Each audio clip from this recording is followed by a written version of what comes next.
Tayo po ay tumayong lahat. At yun po. Diyos naming makapangyarihan sa lahat. Diyos na kataas-taasan. Diyos ng pagmahal. Wala ka pong katulad, Panginoon. Lord, kami po ay nagpapasalamat, Panginoon, na binigyan mo na naman po kami ng pagkakataon, Panginoon, na purihin ka, Lord, itataas, Lord, ang iyong pangalan. Lord, dalangin namin, Panginoon, na ikaw po, Lord, ang siyang manguna sa amin. At buksan mo, Lord, ang aming puso't isipan upang sa ganun, Lord, ang iyong mga salita na marinig namin, Panginoon, ay maunawaan namin, Panginoon, Lord. At i-bless mo, Lord, sa puso namin ang iyong mga salita upang sa ganun, Lord, ay maisagawa, Lord, sa araw-araw naming pamumuhay, Panginoon. At patawarin mo kami, Lord, sa aming mga sala upang sa ganun, Lord, ay magiging karapat-dapat kami sa pagsamba namin sa iyo, Panginoon. I-bless mo po, Lord, ang lahat, Lord, ng part ng gawain ito, Panginoon. Maraming salamat po. Ito ang aming samot dalangin sa pangalan ng Panginoong Yesus. Amen. Manatili tayong nakatayo.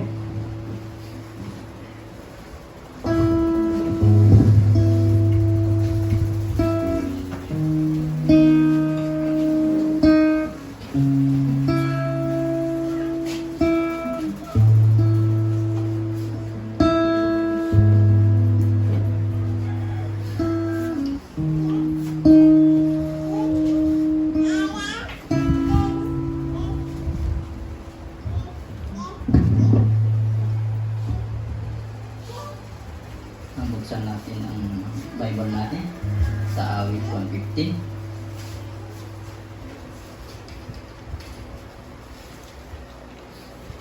Kundi kanya na hugunay ako. Tanging sa iyo lamang, Yahweh, ang dakilang karangalan. Hindi namin maangkin pagkat ito'y iyo lamang. Walang kupas iyong pag-ibig, natatanging katapatan. Ganito ang laging tanong sa amin ng mga bansa. Nasaan ba ang iyong Diyos? Ang palaging biniwika. Ang Diyos namin nasa langit. Naroroon ang Diyos namin at ang kanyang ginagawa ay kung ano ang ibigin. Ginawa sa gintot ilag ang kanilang mga Diyos.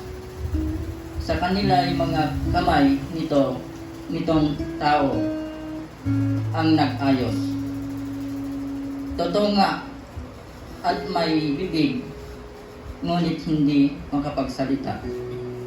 At hindi rin makakita mga matang pinasadya. Hindi rin naman nakarinig ang kanilang mga tainga. Ni hindi rin makaamoy ang mga ginawang ilong nila. Totoo nga na may kamay, ngunit walang pakiramdam. Mga pa ay mayroon din, ngunit hindi maiakbang. Ni wala kang naririnig kahit munting tinig man lang. Ang gumawa sa kanila at pati ang nagtiwala. Lahat sila ay katulad ng gayong Diyos na ginawa. Ikaw, bayan ng Israel, kay Yahweh lang magtiwala. Siya ang inyong sanggala kung tumulong laging handa. Kayong mga pari, kay Yahweh ay magtiwala. Siya ang inyong sanggala kung tumulong laging handa.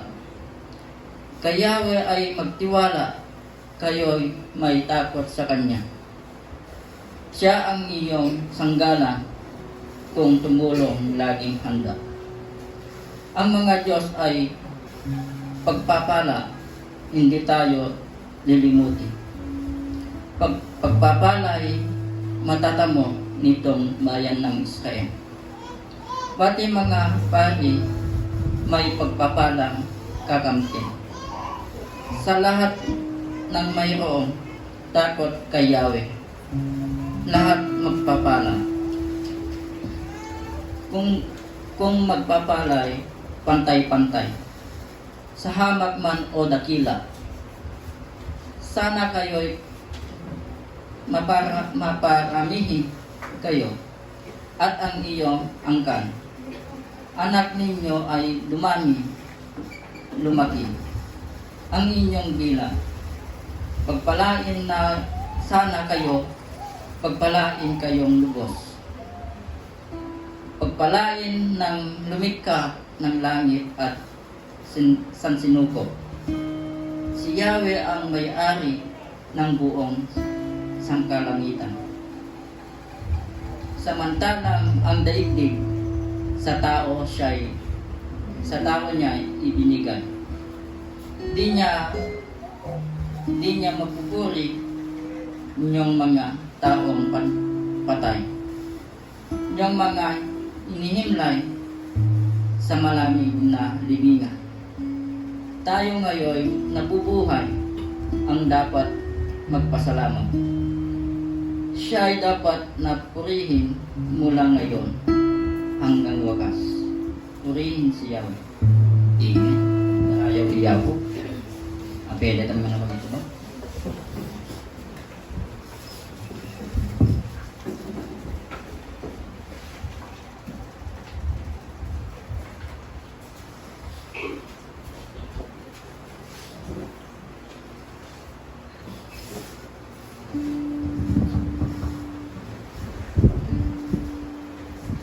Diyos ta fugag nitang namin, muragi ira. Yaw mana po itsyempo, tapendo kansyong at tampo iyafata.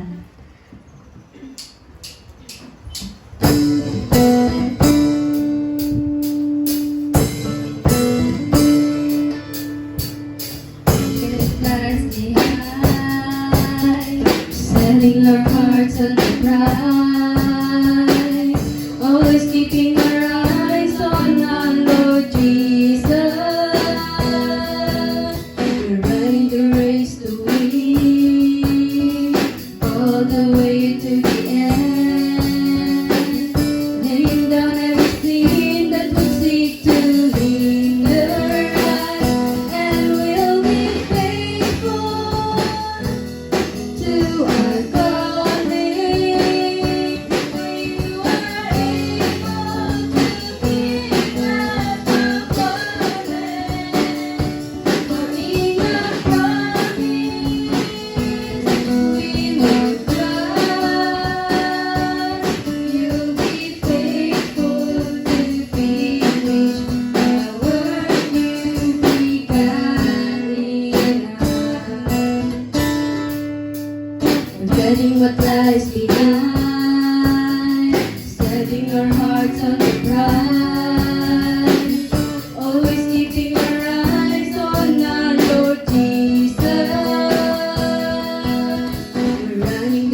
patuloy na po iya kansyon.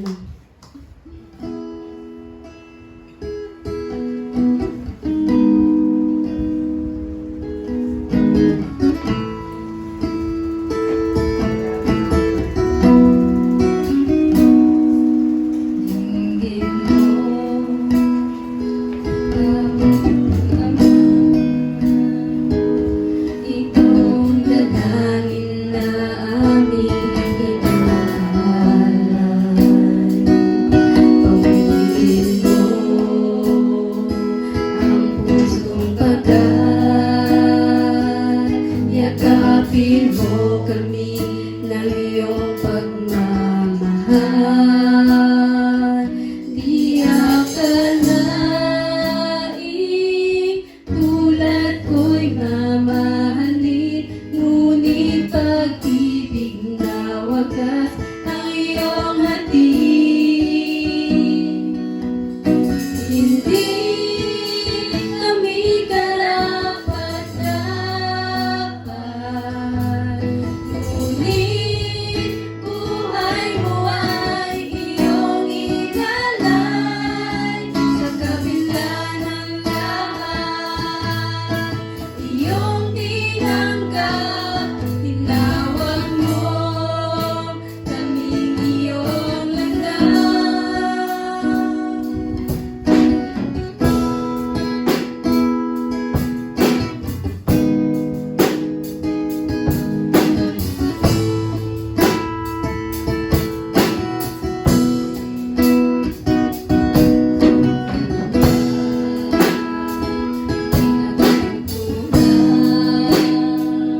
Pag-ibig mo'y sapat sa amin kailan pa man. Lumalapit, umahaba, kaganda ang loob na sa amin nagligtas.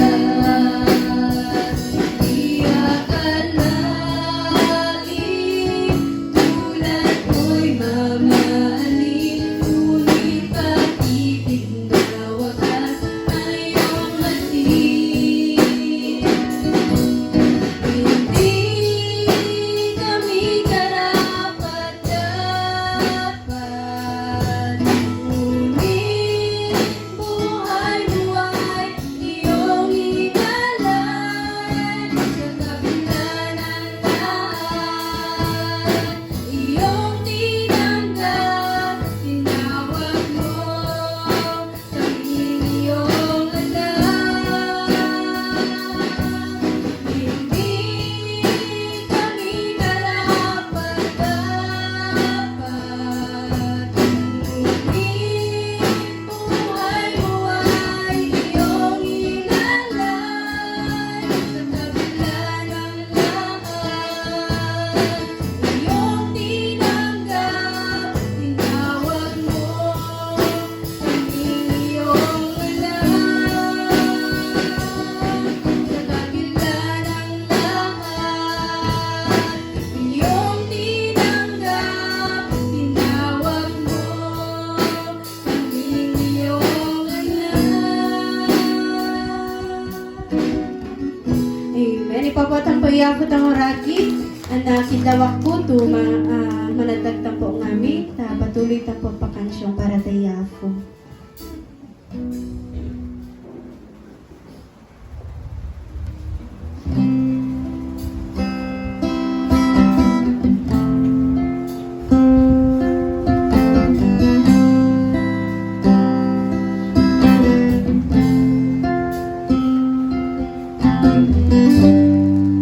When the stage is bare tonight, there's no one else.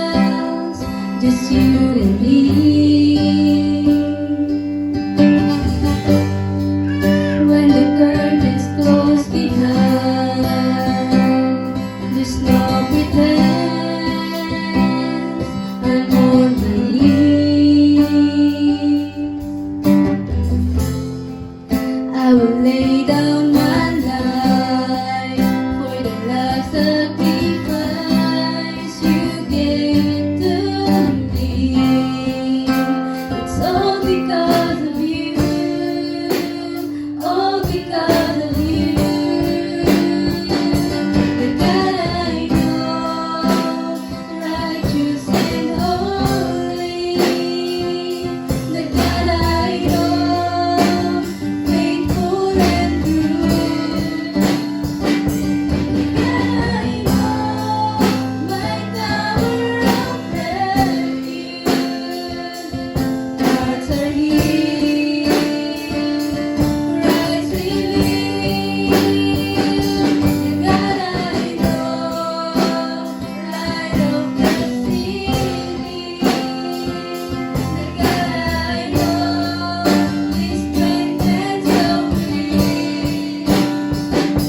The God I know, your heart beats within me. As you are, so are we. When the stage is bare tonight, there's no one else, just you and me. When the curtains close behind, there's no pretend. I'm on my knees.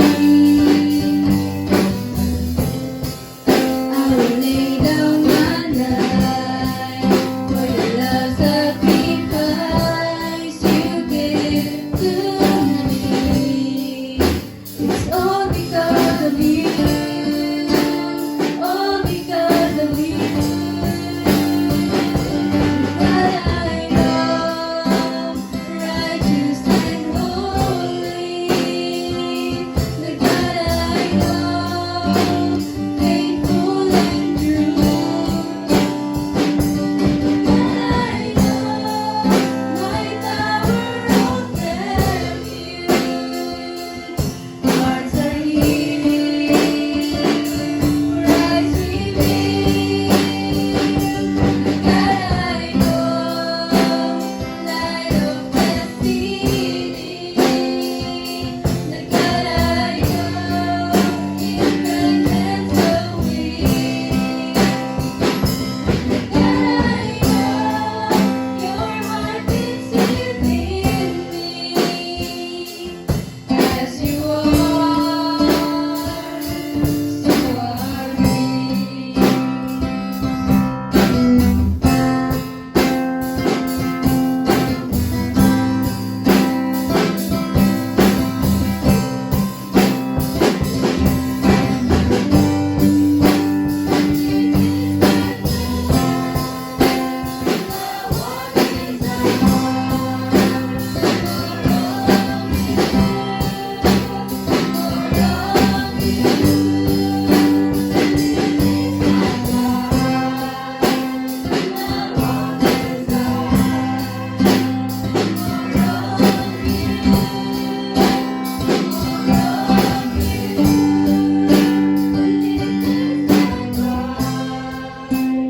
My one desire, more of you,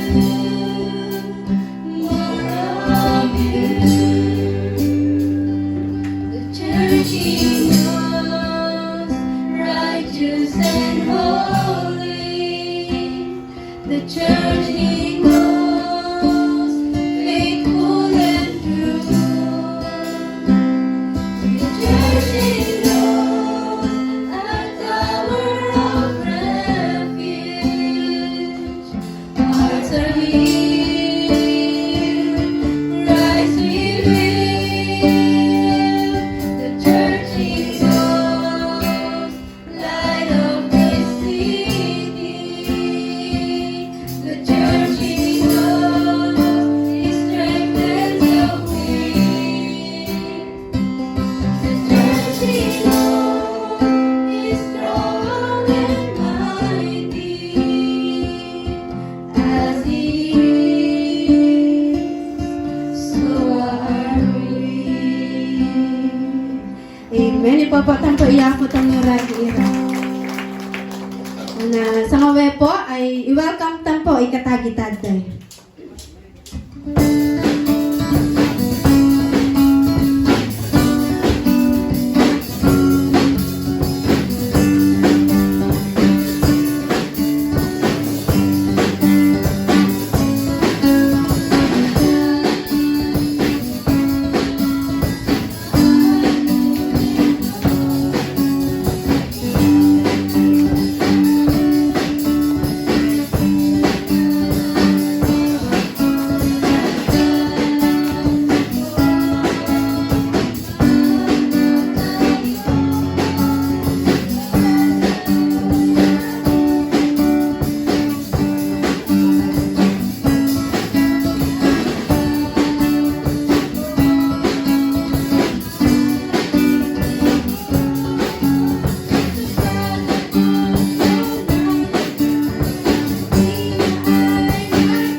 Ragi Ira.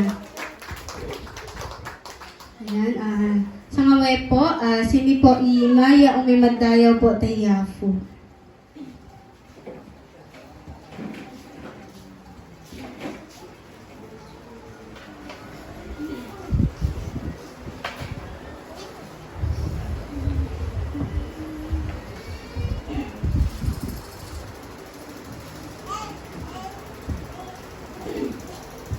Sini po Maya umay matestimony, mang-share to goodness na yafo po tan life na.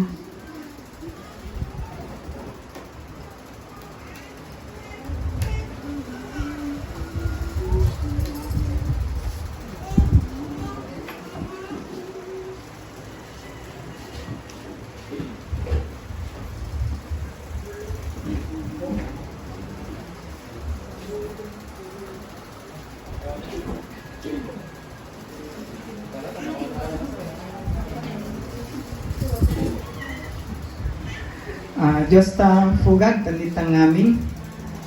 Iku idadayaw iyaku ta piana nga kanayon ta patuloy mi ta pangyawan ato sikang proteksyon ta kagagaw ta patrabaho. Ana dayaw ko iyaku ta proteksyon na gangore ta umata niya kang uminga ta di sinabi. Tol para ta gumong tagbalayari pinandemic to dalan ng motor ko ni EJ. Natumba nga tari ta pagom na pinagumina ako naggulong naddo nagatras mga pagukag pamaba natumba nga nitapa kun na may piyata alo na iya po may mabang nagasgas nga medyo mataki yata dito di mata na nazilak ko pati motor nazilan na mapalo nga pagata proteksyon na iya po ta niya kang maski kunwari inesim mo, aming nga natakitang tumapi, aming nga nakapto. At saka, ari pag tumapato, yari ikwa. Yari ikwa ng makina na motor ta bago pa lang anda. Aming nga nalusyang. Tari, dahil wak ko iyapo ta proteksyon na pagatan niya kang paggamit ang ministry. Nakangi nga pagata ministry ta di sinabi. Marayaw iyapo. Praise God. Marayaw iyafu ta proteksyon to niyawa na kani Pastor Willie.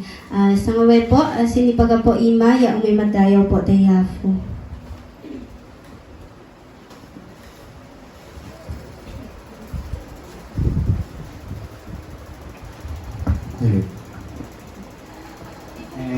Nakakatuwa kasi naka-attend ako. Kasi mamayang gabi pa sana yung pag-uwi ko sana, kaso problema ko yung pamasahe. Kaso kahapon ng gabi, biglang nag-send sa bahay. Kasi gusto ko din maka-attend sana ngayon sana. Kaso, nakapagpadala sila, kaya nakauwi ako kahapon. Kasi ito yung gusto kong maka-attend at makasama kayo. Ang saya pala na magkakasama tayo na magpuri sa Panginoon. Nakakatuwa lang kasi faithful kayo kasi nandito pa rin kayo. Kasi mga iba, siyempre, tapos, gusto ko lang i-testimony pala yung goodness ni God sa life ko during my application process. Kasi nung maalala nyo, yung nagkaklase tayo kay Pastor, hindi pa ako natanggap sa company. Although, ngayon, simula nung November pa ako, 2024, nag-a-apply hanggang nung nakuha ako nung May 30. Nakuha sa company at binigyan ng schedule na makapag-utility. At nung natapos na, umuwi ako ngayon. Tapos, next schedule ko ulit, kasi September ulit. Magpa-Manila na naman. Kasi shifting kami. Palit-palitan kami sa pag-duty sa office. Praise God kasi during my application process, ang daming nagsasabi na, oh, parang niloloko ka dyan. Niloloko ka. Kasi Lalo na si grandfather ko kasi ganun yun na mag-isip. Kasi ang tagal na yan, sabi, hindi naman madali pumasok. Hindi naman madali para ma-qualified ka kasi madami din kami. Pero grace, awa ng Panginoon kasi isa ako na nabigyan ng pagkakataon na makapasok sa company na yun. So, yun. Sinasabi pa sa akin na parang dinadown ako, ganun. Pero salamat sa mga aral at lalo na sa best friend ko na sana yun. Ayun, yung nasa labas na laging nagda-guide na, uy, kaya mo yan, brother, ganun. So yun, doon ako humihingi ng minsan kapag tumatawag ako. Kasi minsan nanlalamig din ako, kung baga. Kasi yung mga kasama ko doon, labas din. Siya lang yung naghihingihan ko ng info, ganun. Yun, salamat sa pray. Pray yung lahat. Yun yung witness ni God sa akin.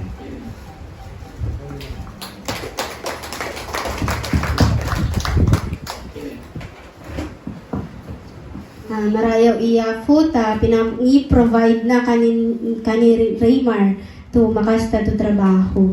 Sinipaga po imaya po may madayo po tayafo.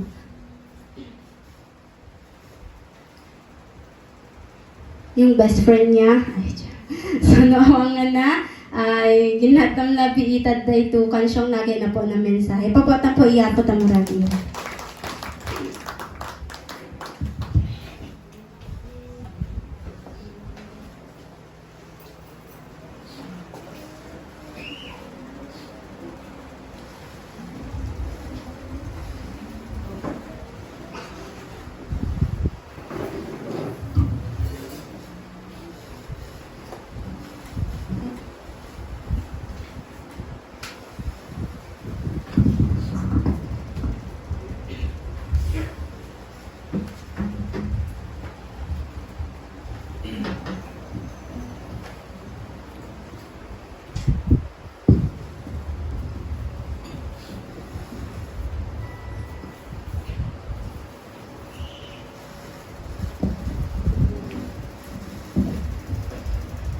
Awitan po natin ang Panginoon.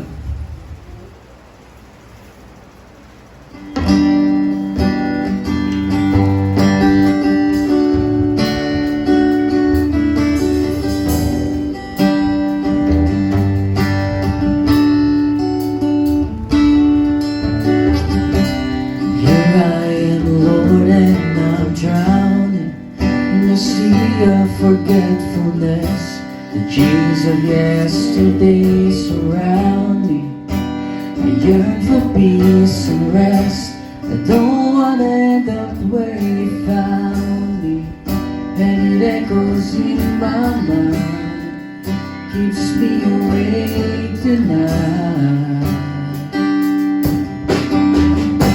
And you've cast my sin as far as east is from the west.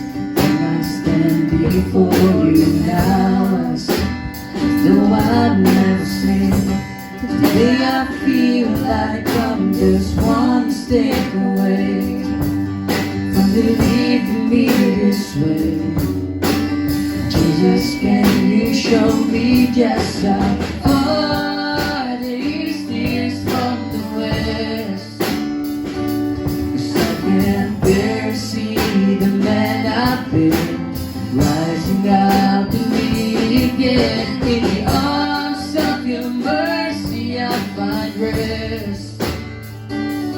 You know just how far the east is from the west.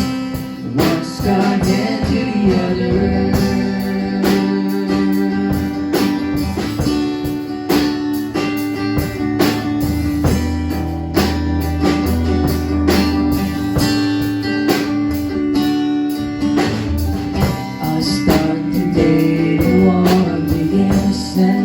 Reminding of my sins, time and time again. Your truth is drowned out by the storm I'm in. Today I feel like I'm just one step away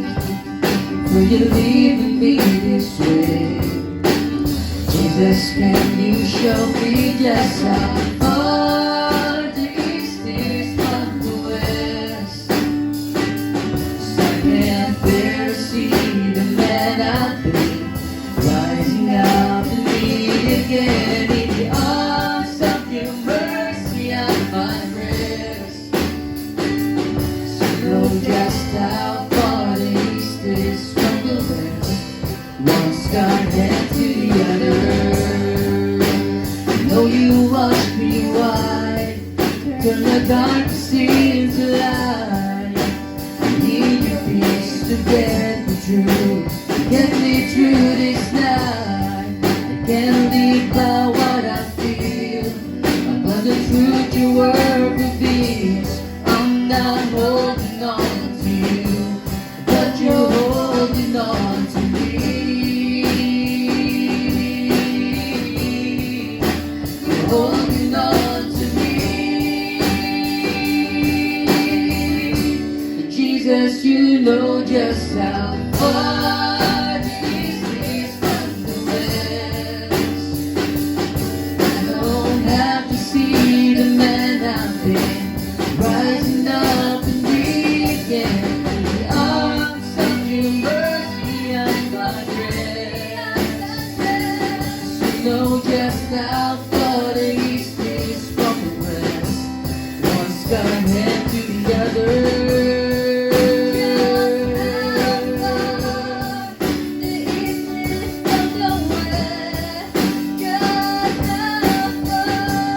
One's got a hand to the other. The east is from the west. Just how far? One's got a hand to the other. Amen.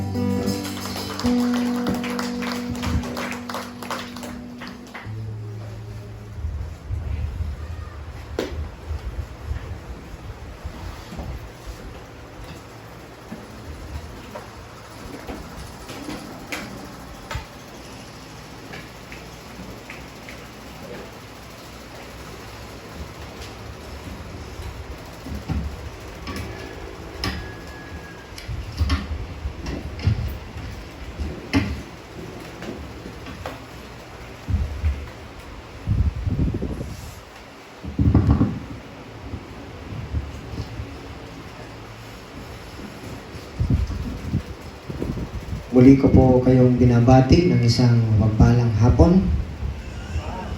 Napakarami po ng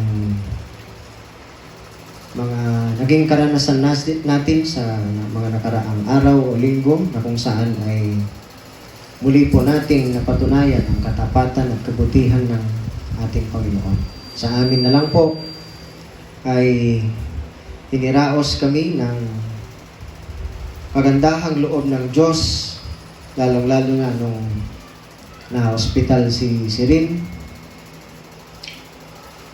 At bago po kami bibiyahe patungong Baguio noon ay pati si Jael ay nagumpisang sumakit ang tiyan, nagsuka at nag-LBM din, diarrhea kasi nga yung viral na gastroenteritis ay sabi ng doktor ay contagious daw, highly contagious, kaya nahawa si Jael. Ngunit sa mga ganong pagkakataon, sa katunayan nga nung inalaw na ng doktor ni Rin na siya ay ma-discharge sa ospital, inuwi namin, binigyan siya ng oral na gamot to sustain her dun sa gastroenteritis niya, ngunit hindi na tinatanggap ng system niya, ng katawan niya. Bawat gamot na binibigay sa kanya ay niluluwa na niya. Kaya wala na kaming ibang inasahan kundi ang tulong ng Diyos. Pinalakas ko ang loob ni mami niya kasi siyempre bilang ina, nag-aalala, umiiyak siya. Sabi ko sa kanya, alalahanin mo anak, i-recall mo ang nakaraan kung paano tayo sinustain ng Panginoon, lalong-lalo na nung kayo yung mga bata. Wala pa kaming pera noon, walang pampa-hospital. Yung sabi niya, mabuti sa amin noon, Papa, at hindi kami umabot na ma-confine. Yun nga kahit na gusto sana namin kayong i-confine nun, wala ngang pera, kaya yung awa na lang ni Lord ang inasahan namin. At ganun nga, naranasan po namin, iniraos kami ni Lord sa ganong sitwasyon, at by His grace, by His sustenance, by His provisions, ay graduate na si Ami. Siguro pwede nating palakpakan si Lord dyan sa na ipahayag na kabutihan niya. No? Kahit sa biyahe namin, papunta at pauwi sa Baguio, maulan, tuloy-tuloy pa din ang diarrhea ni Sirin. Nandun kami sa tinirahan namin, nirentahan. Hindi magpatulog ng maayos paggabi, kawawa si mami niya. Wala na akong ibang ginagawa kundi manalangin. Kahit nung pag-uwi namin, biglang sumakit yung tiyan ni Apple, wala akong ibang ginawa kundi manalangin. And doon namin naranasan ang display ng kapangyarihan ng Panginoon na hindi siya umabot na hospital o nagpa-check up, bagkus ay nawala yung sakit ng tiyan niya. At ngayon ay under recovery na si Baby Sirin. At yun nga, nandito na ulit. Kasi nung Sunday, wala sila Hindi sila nakasama. So, lubos kong pinupuri at pinapasalamatan ng Diyos sa kanyang kabutihan at sa kanyang katapatan.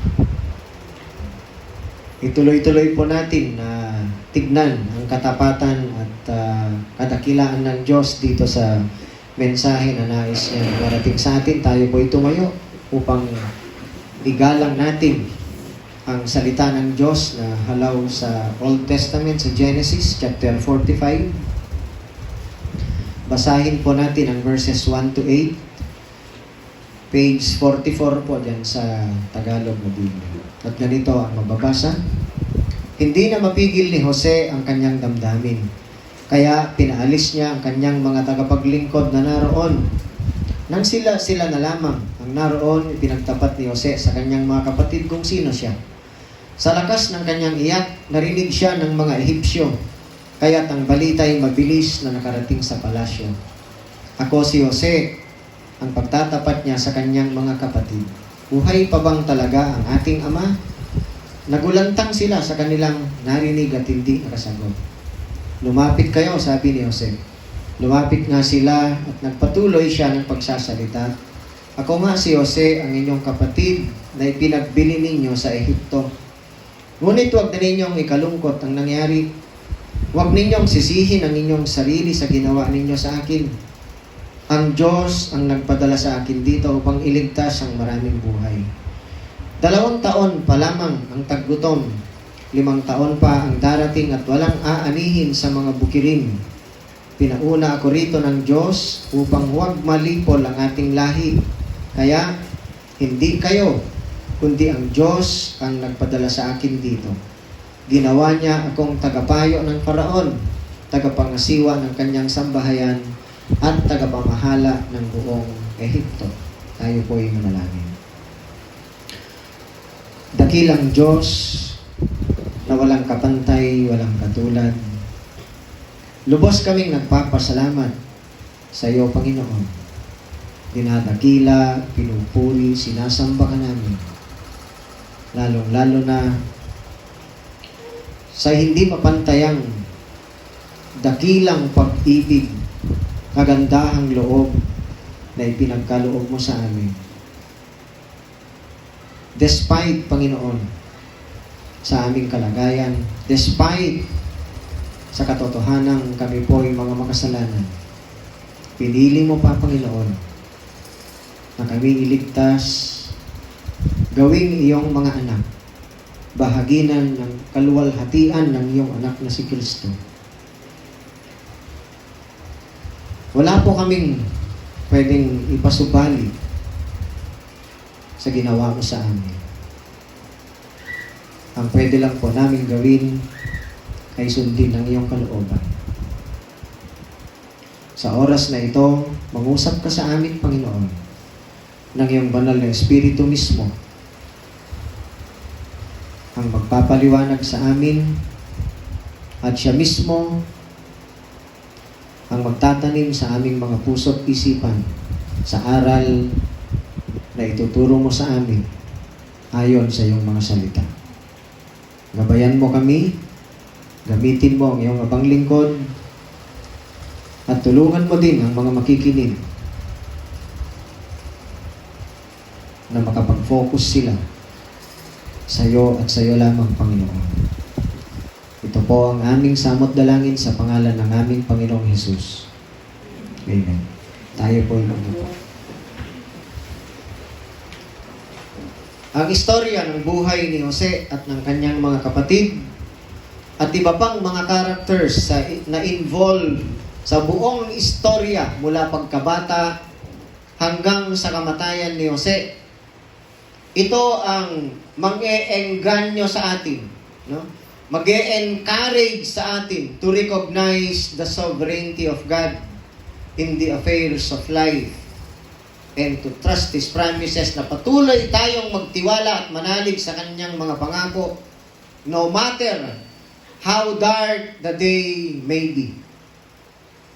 Itong istorya ng buhay ni Jose ang magpapaalala sa atin sa ating mga karanasan din sa buhay. Kaya nga gusto ko kayong tanungin kung ano ba ang mga naging karanasan natin that would remind us about God's sovereignty in our life. Kasi sa ayaw at sa gusto natin, tuligsain man ng marami, kontrahin man ng marami, hindi man tanggapin ng marami, ang Diyos ay dakila. God is sovereign over all His creation. And nothing could change that. No one could change that. At sa istoryang ito ang kabuuan ng nais kong iparating sa inyo. God will never fail to accomplish His divine purposes, and no intention of man could change or alter God's plan. Yan po ang nais kong iparating sa inyo. At ang title ng message is Recognizing the Sovereignty of God in the Affairs of Life. Pagkilala sa kadakilaan ng Diyos sa lahat ng pangyayari sa buhay natin. Yan po ang Tagalog nun. And in that, ang Diyos kailanman po ay hindi magfe-fail na i-accomplish niya ang kanyang divine purposes at walang intention ng tao ang pwedeng baguhin ang plano ng Panginoon. At yan ay maliwanag nating makikita dito sa nangyari sa buhay ni Jose. At ang gusto kong pagtuunan ng pansin dito, pagtuunan natin ng pansin, ay hindi si Jose, sapagkat ang istorya ng buhay ni Jose at ng kanyang mga kapatid at iba pang mga taong involved sa kabuuan ng kanyang istorya ay hindi tungkol kay Jose, kundi tungkol sa kadakilaan ng Diyos.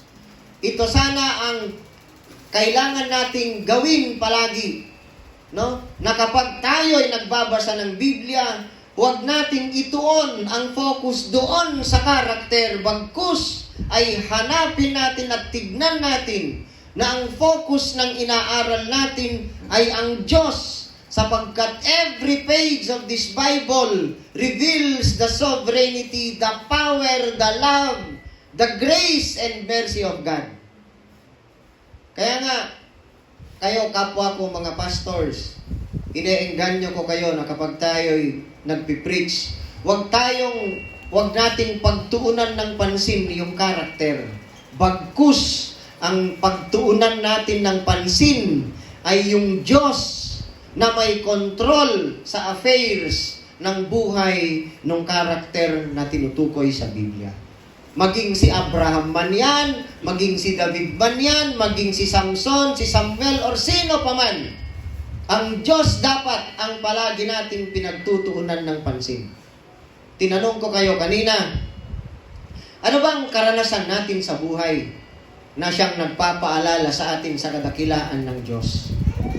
Kasi ito ang unang point na nais kong iparating sa atin ayon dito sa pangyayari sa karanasan ni Jose. That God's plan will always prevail. Ayon sa verse 5 na binasa natin, anong sabi ni Jose? Ngunit huwag na ninyong ikalungkot ang nangyari. Huwag ninyong sisisihin ang inyong sarili sa ginawa ninyo sa akin. Ang Diyos ang nagpadala sa akin dito upang iligtas ang maraming buhay. Hindi kagustuhan ni Jose ang nangyari sa kanya. Sinadyaman ng kanyang mga kapatid na siya'y ibenta sa Ehipto. Ngunit sa likod nun, no, ang may control at may akda na mangyari yon ay Diyos. Because God's plan will always prevail. No? Without realizing it, hindi alam ng kanyang mga kapatid na sila ay ginagamit ng Diyos during that time to fulfill His divine plan. At wala siyang ibang plano kundi ang preservation of life. Yun ang sabi niya. No? Ang Diyos ang nagpadala sa akin dito upang iligtas ang maraming buhay. Sa katunayan, hindi lang po ito ordinaryong istorya na nailahad at naisaad sa Biblia, but this is a salvation story. Kaya nga ang tanong ko sa inyo, ano bang karanasan natin tungkol sa sovereignty ng Diyos na maaalala natin? Wala akong ibang naaalalang kadakilaan ng Diyos, kundi ang pagliligtas niya sa akin. Yan mismo ang display ng sovereignty ng Diyos sapagkat God is always sovereign in His salvation plan and He will accomplish that plan because His plan will always prevail. Ano bang sabi ng Proverbs chapter 19 verse 21? Many are the plans in a man's heart, but it's the Lord's will that will prevail, or it's God's plan that will prevail. Kailanman po ay hindi magfe-fail ang plano ng Diyos. He will accomplish it no matter what the story behind it because He is sovereign. Ito ay salvation story. No? Ikukumpara natin ito sa ginawa ng Diyos na pagliligtas sa atin sa pamamagitan ni Kristo. Sabi ni Jose dito, ipinadala siya ng Diyos sa Ehipto in advance. For what purpose? For the preservation of life. Ang Panginoong Yesus ay ipinadala din ng Ama dito sa ibabaw ng mundo, naging isang katulad natin. For what reason? For what purpose? Upang ma-preserve din ang kanyang mga pinili bago palikhain ang mundo. He granted salvation unto us. The bestowal of grace is free. Kaya nga palagi kong inuulit na yung word na accept na yan, na palaging ginagamit, na binibigyan nila ng focus ang tao, na ikaw daw ang dapat na tumanggap, buksan mo ang iyong puso. Yan po ay hindi tamang analysis. Sapagkat tinanggap mo nang wala kang partisipasyon. Kaya nga it is free bestowal of grace. Ang illustration niyan ay inilagay na lang ng Diyos sa iyong lap ang regalo niya sa iyo na wala kang participation. Ang description ko nga, parang yung ayuda halimbawa, may bibigay ang barangay na ayuda. Hindi ka nakipila dahil meron kang ibang pinuntahan. Wala ka sanang matatanggap. Ngunit dinala nila yung ayuda mo, inilagay lang sa balkonahe mo, sa terrace, pag-uwi mo nandun. Natanggap mo yung regalo, may effort ka ba doon? Wala. No, kasi kusang dinala mismo sa'yo na wala kang kaalam-alam. Ganon ang free bestowal ng grace ng Diyos sa atin. The focus of the effort is not on us. Ang focus ng pagbibigay ng libreng kaloob ay ang Diyos at hindi ikaw ang nag-effort. Actually nga, hindi mo hiningi eh. Katulad ng pagbabahagi ng ebanghelyo sa atin noon. Ni-request ba ninyo na pupunta kami dito noon para ilathala, ipahayag ang ebanghelyo sa inyo? Hindi pa nga tayo magkakilala noon, di ba? Ngunit ang Diyos ang nagpadala ng kanyang mensahero upang sa ganon ipahayag ang Ebanghelyo. Ganon din sa atin. Ngayon at magbabahagi tayo ng Ebanghelyo sa mga tao, hihintayin ba natin na i-request ng tao na bahagi na natin ng Ebanghelyo? Hindi. Tayo ang kusang pupunta. Ganon ang ginawa ng Diyos sa atin. Katulad ni Pablo, no? Jesus reached down to him when he was not seeking God, when he was not seeking Jesus. It is Jesus who reached down to Paul. Ganyan ang free bestowal ng grace. At dito, may kukumpara natin. Tignan mo ang comparison, ano? Kasi maalala ko, bago malagutan ng hininga ang Panginoong Yesus sa krus ng Kalbaryo, anong sabi niya? Ama, patawarin mo sila sapagkat hindi nila alam ang kanilang ginagawa. Anong sabi ni Jose dito sa verse 5? Ngunit huwag na ninyong ikalungkot ang nangyari. Huwag ninyong sisisihin ang inyong sarili sa ginawa ninyo sa akin. Ang Diyos ang nagpadala sa akin dito upang iligtas ang maraming buhay. Nakikita natin ang pagkahuwig ng statement ni Jose. Hindi niya sinisi ang kanyang mga kapatid sa ginawa nila sa kanya kasi binenta siya eh. Muntik pa nga siyang patayin. No? Inihulog siya sa balon. Ngunit nung may mga dumaang negosyante, kinuha siya sa balon para ibenta na lang. Ngunit anong sabi niya? Anong sabi niya? Huwag niyong sisihin ang inyong mga sarili. Parang katunog ng sinabi ni Jesus na, Ama, patawarin mo sila sapagkat hindi nila alam ang kanilang ginagawa. This is a salvation story, no? About preservation of life.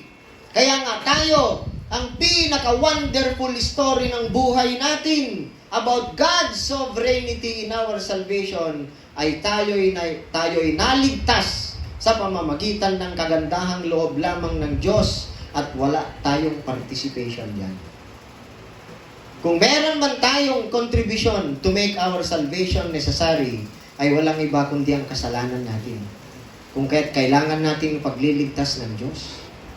Yan lang ang maliwanag. Napakaliwanag po. Ganon din sa verse 7, anong sabi ni Jose? Pinauna ako rito ng Diyos upang wag malipol ang ating lahi. Kaya hindi kayo, kundi ang Diyos ang nagpadala sa akin dito. Ginawa niya akong tagapayo ng Faraon, tagapangasiwa ng kanyang sambahayan, at tagapamahala ng buong Ehipto upang ma-preserve ang buhay ng kanyang mga pinili.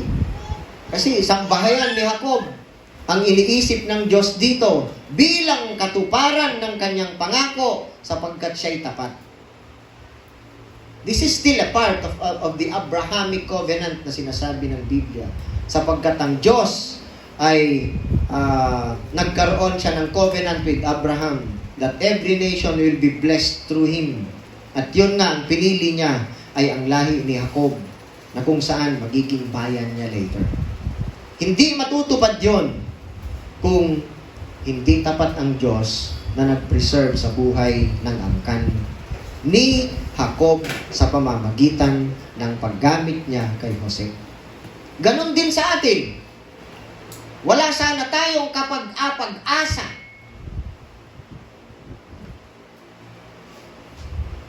dapat sana ay aakuin natin ng buong buo ang poot ng Diyos. Dahil nga sa kasalanan natin. Ngunit anong ginawa ng Diyos? Kung si Jose ipinadala in advance sa Egypt, although hindi maganda ang karanasan niya sa pagpunta niya sa Ehipto dahil kailangan siyang ibenta bilang isang alipin, si Jesus ipinadala naman ng Ama sa langit upang sa ganon ay gagawin niya ang nag-iisang paghahandog na siyang katanggap-tanggap sa Ama bilang kabayaran, pagtubos sa ating kasalanan. Nakita natin ang connection ng istorya ni Jose sa pagtubos ng Diyos sa atin sa pamamagitan ni Kristo. Ang pagkakaiba lang dito kay Jose, prinomote siya ng Diyos, idilagay siya sa isang posisyon na kung saan ay may control siya sa mga resources ng Egypt para mabigyan ng sustenance na pagkain ng kanyang pamilya. Bagkus ang Panginoong Yesus, or sa kabila ng katotohanan na si Jesus ay hari, sa kabila ng katotohanan siya ay Diyos, nung siya ay bumaba mula sa langit at naging katulad natin, siya ay nagpakumbaba. Totoo, si Jesus ay hari ng lahat ng kaharian. He is King of Kings. He is Lord of Lords. Kaya nga,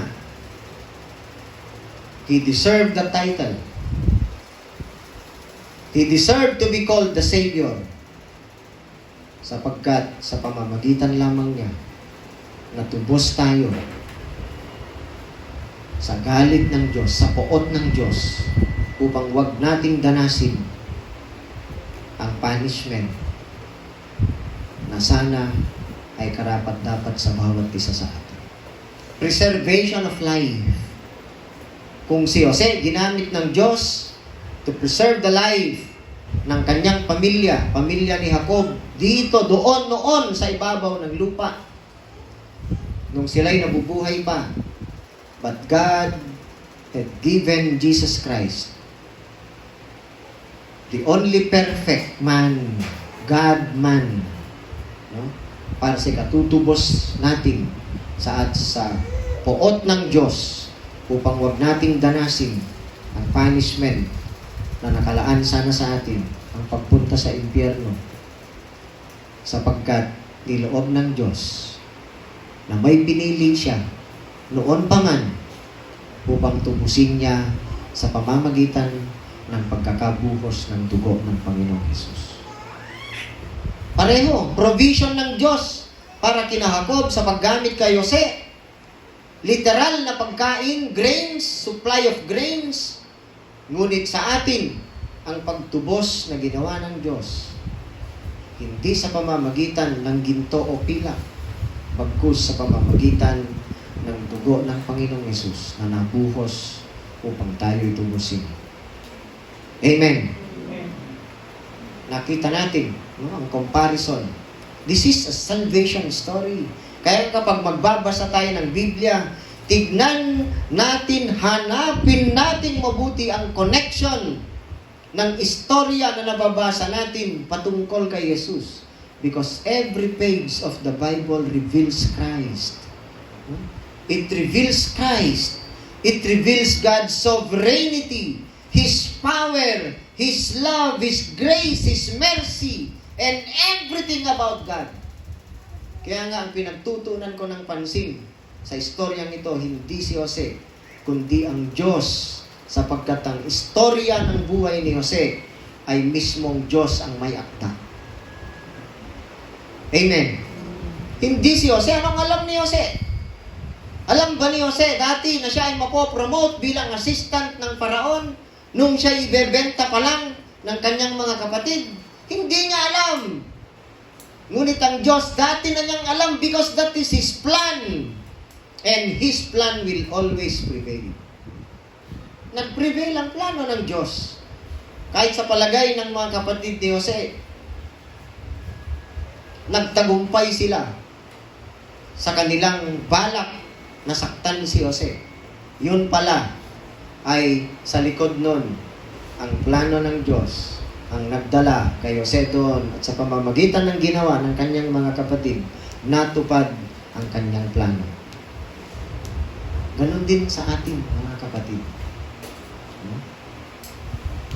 Ang salvation plan ng Diyos para sa atin, matutupad yan kahit na nung sabihin ng ilan na pwede mo daw mawala ang kaligtasang ibinigay ng Diyos sa iyo. Kailanman hindi magfe-fail si Lord. Ipinangako niya. Anong sabi niya sa John chapter 14 sa kanyang mga apostoles? Sa 11 remaining apostles. In my Father's house are many rooms, many mansions. At ako'y pupunta doon upang ipaghanda kayo ng matitirhan nyo. At kung nakapaghanda na kayo, na ako, sabi niya, babalikan ko kayo at kukunin upang kung nasaan ako ay naroon din kayo. Paano mag-fail ang Diyos sa kanyang pangako? Kung pwede sanang malus ng kanyang mga apostol ang kanilang kaligtasan, hindi na sana ipinangako ni Jesus na babalikan niya sila. Ani butolin ni Jesus, tanira numalus the salvation da. No? Nakita natin sa istorya ng buhay ni Jose that God's plan of saving their life did not fail at all. Ganun din ang pagliligtas ng Diyos sa atin sa pamamagitan ni Kristo. Kailanman ay hindi magpe-fail yan. He will finish what He has begun in us because He is faithful. Kung sinabi niyang babahaginan tayo ng kaluwalhatian ni Kristo, mangyayari at mangyayari yan. Hindi sa pamamagitan natin, hindi dahil sa atin, kundi dahil for His glory, to display His power, dahil sa katapatan niya, natutupad din niya ang kanyang mga pangako. Amen. Pangalawa, 2 points lang nais kong ibahagi sa bawat isa sa atin. Una, God's plan will always prevail because He is sovereign. We need to recognize that in all affairs of our life. Pangalawa, God will use anything or anybody to position you exactly where you need to be. Gagamitin ng Diyos ang sino man at anuman para ilagay ka sa dapat mong kalalagyan. Kung babasahin natin ang istorya ng buhay ni Jose mula sa chapter 37, no? Ang istorya ng Diyos sa buhay ni Jose, ginamit niya ang kanyang mga kapatid, ginamit niya ang mga Ishmaelites, yung mga traders, na kung saan ibinenta si Jose papunta sa Ehipto. Ginamit ng Diyos si Potifar, ang asawa ni Potifar, para makulong si Jose. Ginamit ng Diyos pati ang chief jailer, ang cupbearer, ang baker at kanilang mga panaginip, pati ang panaginip ni Faraon tungkol sa taggutom na parating. Lahat ng yan, all these were not accidental and happened by chance. Hindi tsamba ang pangyayari, but all are divine appointment to accomplish His purpose, to bring Joseph to the position where he could be used to preserve life. Anong sabi ni Jose? Ginawa niya akong tagapayo ng Faraon. Sino ang gumawa na maging tagapayo si Jose? Ang Diyos. Kaya nga sabi niya, kaya hindi kayo, kundi ang Diyos ang nagpadala sa akin dito. Ginawa niya akong tagapayo ng Faraon, tagapangasiwa ng kanyang sambahayan, at tagapamahala ng buong Ehipto. Binalak ba ni Jose na siya ay maging tagapamahala? Binalak ba niyang maging tagapangasiwa sa sambahayan ni Faraon? Hindi po. Sino ang nag-rescue kay Jose doon sa kulungan? Ang Diyos. Sino ang nagbigay sa kanya ng karunungan to interpret dreams? Diyos ang nagbigay sa kanya ng karunungan. Every little bit of the story of Joseph, from beginning to end, Diyos lahat ang may akda. Kung kaya't tayo man, mga kapatid, tandaan po natin, huwag natin kalilimutan. Tayo ay dadalhin ng Diyos sa kung saan tayo nararapat upang matupad ang kanyang kalooban. He could even use even people who hate you, abuse you, malign you, accuse you, to bring you to the position where He could accomplish His will. Tandaan po natin yan. Kahit anong nararanasan natin ngayon, no? Nasasaktan man tayo, inaakusahan man tayo, naabuso man tayo, kahit anong pangyari yan, katulad ni Jose, lahat ng nangyari sa buhay niya are all divine decree. are all divine appointment para sa fulfillment ng kanyang sovereign will.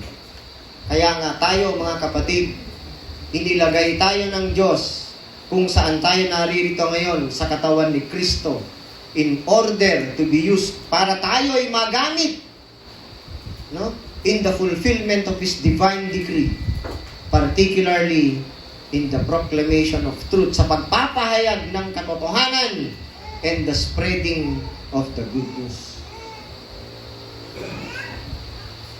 Kaya bawat isa sa atin, no, pantay-pantay tayo. Ano man ang regalo na binigay ng Diyos sa atin, inilagay tayo sa posisyon na yan upang matupad ang kanyang kalooban. Amen. Kaya hindi dapat sinasabi ng mga kabataan na matanda na si Pastor Ronnie, hindi na niya magagawa ang gagawin namin. No. May ipapagawa ang Diyos sa kanya na hindi nagagawa ng kabataan. Amen. Inilagay tayo ng Diyos sa posisyon na yan upang tupdin ng kanyang kalooban. And His plan will never fail. Kaya wag nating questionin ang Diyos. No? Wag nating pagdudahan ang plano ng Diyos sa buhay natin. Pinaghihintay man tayo ng matagal. Ewan ko lang kung ilang taon ang paghulma ng Diyos sa buong istorya ni Jose. Mula sa kanyang pagkasilang hanggang sa kanyang kamatayan na siya ay nagamit to preserve life. I don't know how many years. Hindi ko ni-research. Ngunit alam ko, ang sigurado ko lang, bawat bahagi ng istorya ng buhay ni Jose, ang Diyos lahat ang nag-decree, ang Diyos lahat ang nag-appoint, ang Diyos lahat ang nagtakda sa katuparan, sa kaganapan ng mga bagay-bagay.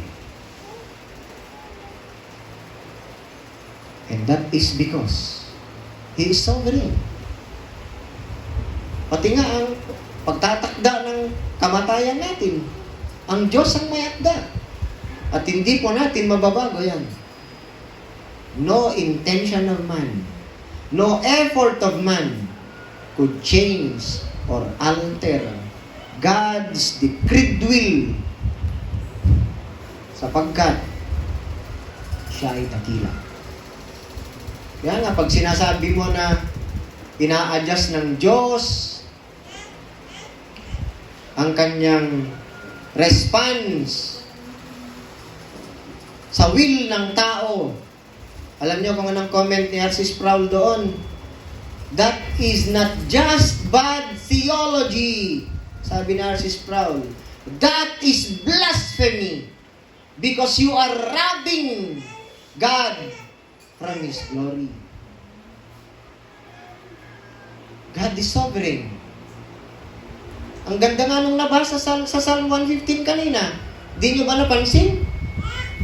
Magkatugma. Ang gusto ko lang tignan natin, kasi nakita ko, napansin ko na yung sovereignty ng Diyos ang naitatampok, naitataas ngayon. Kahit sa Psalm na nabasa. Hindi ko naman sinabi kay Brad Bobot na yung basahin niya. Anong sabi sa Psalm 115? Tanging sa'yo lamang, Yahweh, ang dakilang karangalan. Hindi namin maangkin pagkat ito'y iyo lamang. Walang kupas iyong pag-ibig na tatanging katapatan. At ano pang sabi sa verse 3? Ang Diyos namin nasa langit, naroroon ang Diyos namin, at ang kanyang ginagawa ay kung ano ang ibigin. Walang makakahadlang sa kung anong gusto ng gawin ng Diyos sapagkat siya'y dakila. Even us. Kaya kung magyayabang ka, nasasabihin mong pwede mong mawala ang kaligtasan ng pinagkaloob ng Diyos sa'yo, that is not bad theology, sabi ni Sproul. That is blasphemy. That is the truth. So, bilang panghuli, mga kapatid, itong istorya na nabasa natin about kay Jose, it's not about Joseph. It's about God. No? Patungkol sa Diyos ito na ginamit niya si Jose ang kanyang mga kapatid at ibang mga tao in accomplishing His divine purpose. Even our own life story, in the same way, yan po ay hindi tungkol sa atin. Bagkus ay tungkol sa Diyos, weaving every detail of our experience to fulfill His plan.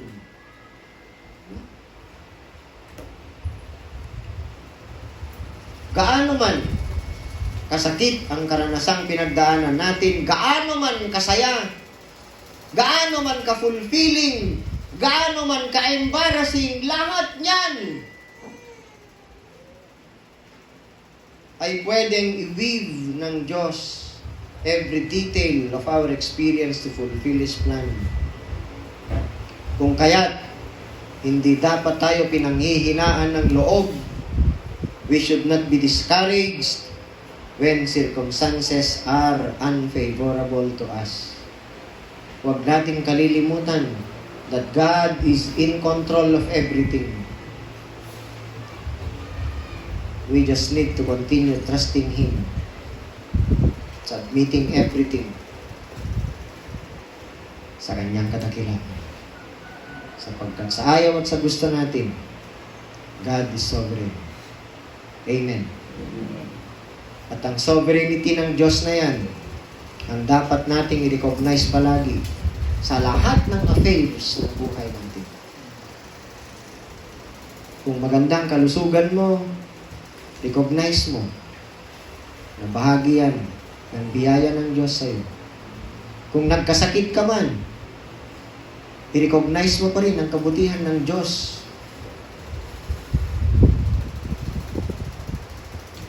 Na siya mismo ang aakay sa'yo, magbibigay ng kagalingan. Even in the lowest point of your life, when you are constantly defeated by our sinfulness, huwag natin kalilimutan that God's mercy is always bigger than our mistakes. Because He is sovereign. Tayo po ay manalangin.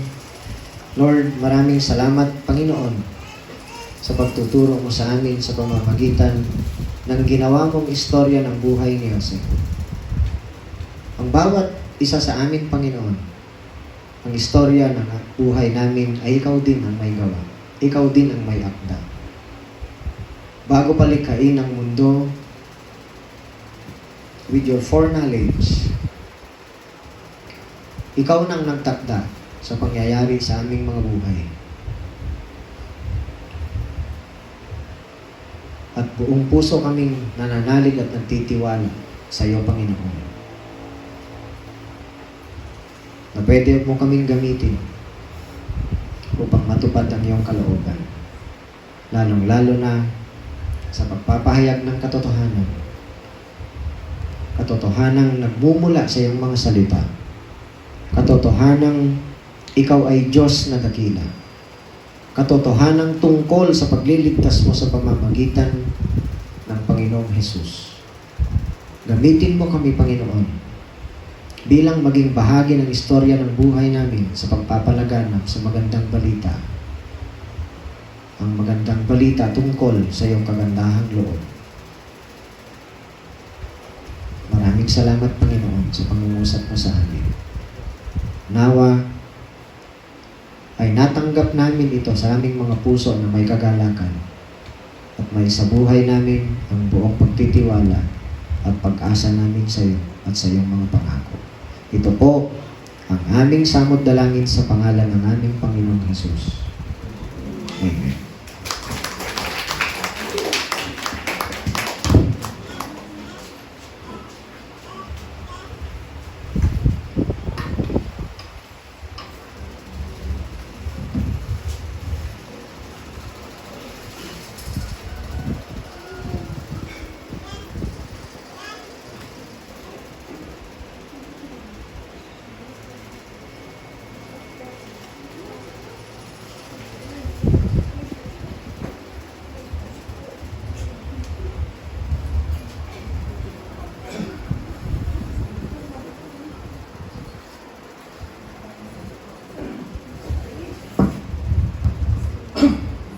rayaw iyahuta, yawa na tumensahe at atadit imitan.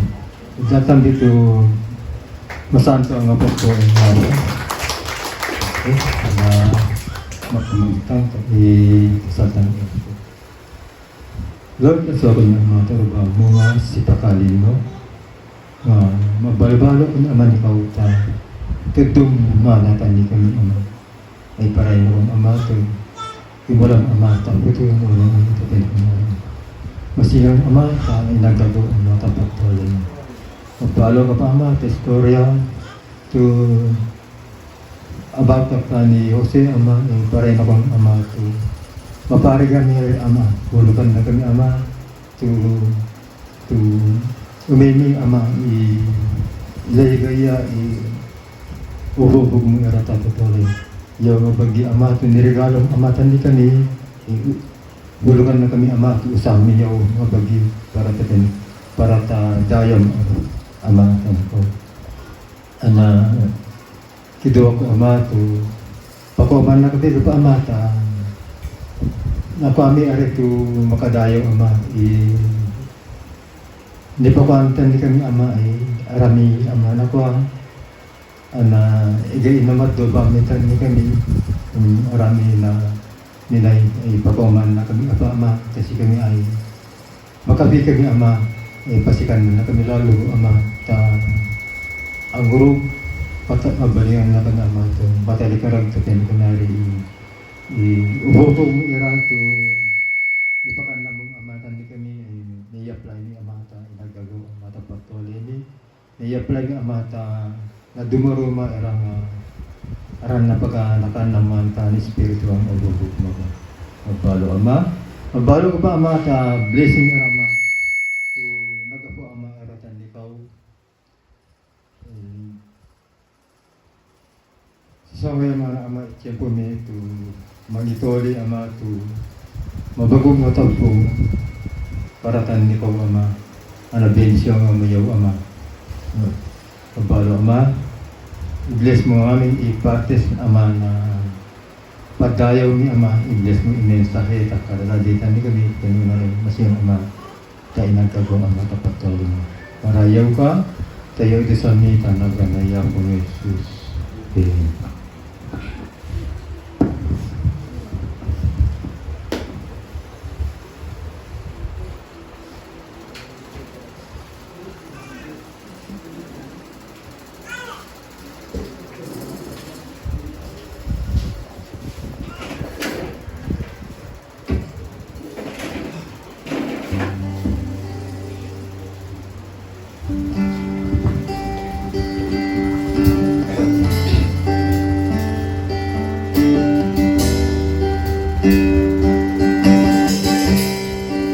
This alabaster jar is all I have of worth. I break it at your feet, Lord. It's less than you deserve. You're far more beautiful. You're precious than the oil. The sum of my desires and the fullness of my joy. Like you spilled your blood, I spill my heart as an offering to my King. Here I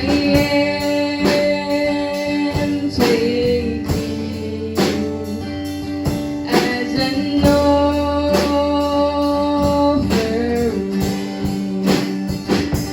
Here I am, giving every heartbeat for your glory. Take me.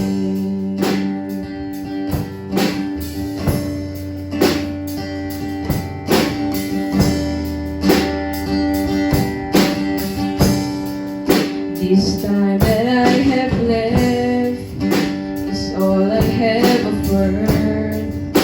I lay it at your feet, Lord. It's less than you deserve. And though I've little strength, and though my days days are few. You gave your life for me, so I will live my life for you. Like you spilled your blood, I spill my heart as an offering to my King. Here I am, take me as an offering.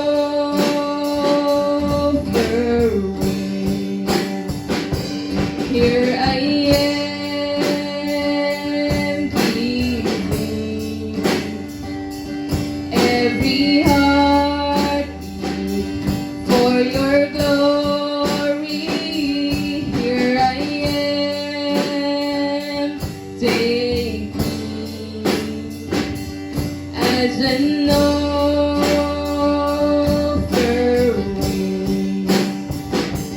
Here I am, giving every heartbeat for your glory.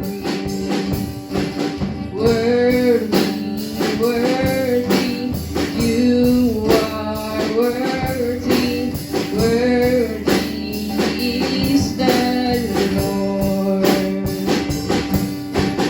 Worthy, worthy, you are worthy, worthy is the Lord. Worthy, worthy, you are worthy, worthy is the Lord. Worthy, worthy, you are worthy, worthy is the Lord. Here I am, take me as an offering. Here I am, giving every heartbeat for your glory. Take me.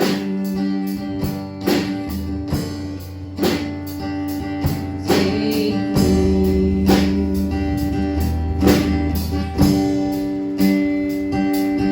Take me.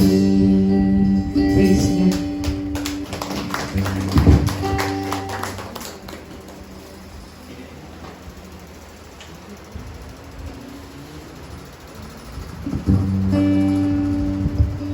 Ipinapaalam po sa lahat na ang online class natin bukas ng gabi ay matutuloy kung yun ang loloobin ng Panginoon, at yun ay open po sa lahat sapagkat ang link ay public.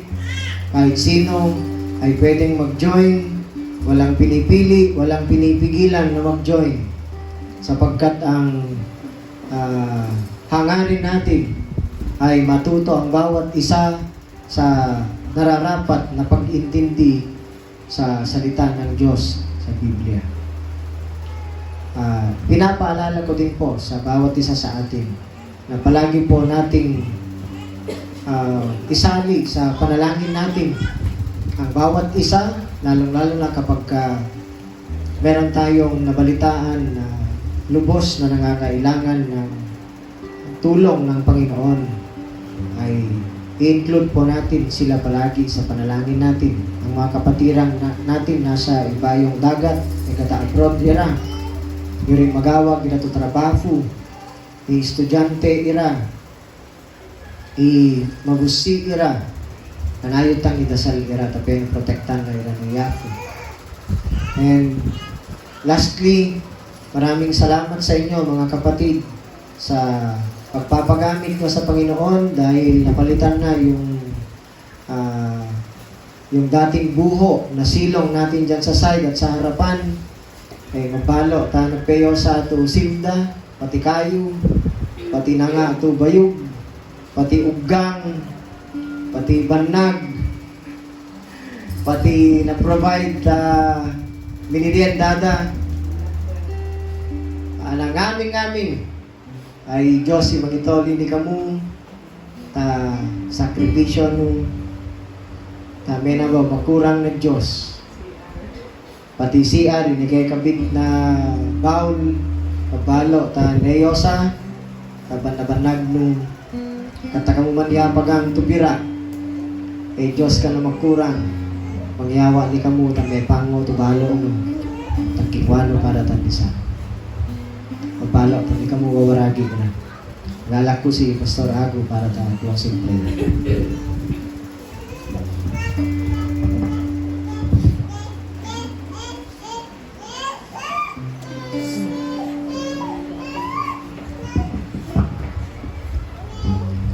Ikito to tumati itang na tapang siya atong tugasan kung makita yapo mi to katanangan Diyos to mangitupal ta uray na tapatuloy na kada dati talaga mapalabalo kami apo taubovog mo to nangiremahin tan ni kami na masikang tan ni kami kaya mo ni Lord to ikaya mo pag-itupal na patuloy na kakadatadetan ni kami ikuro kami to yatong ay message mo yatong iurang tani kami ang fulubet at gibalay ami ay ikidomi ito neruma isi kami anak pagayayami mega futan ni kurang pulungan na kami paray ako takarera na patuloy todo ito na tafo kagitanan nisin mo ang life ni Diyos sikaw paray ako itutulam mi ureng paray ako itupal mi itang Lord sikaw imeyo dodo marayarayaw ingagam yo idasal mi itang agan Jesus. Amen.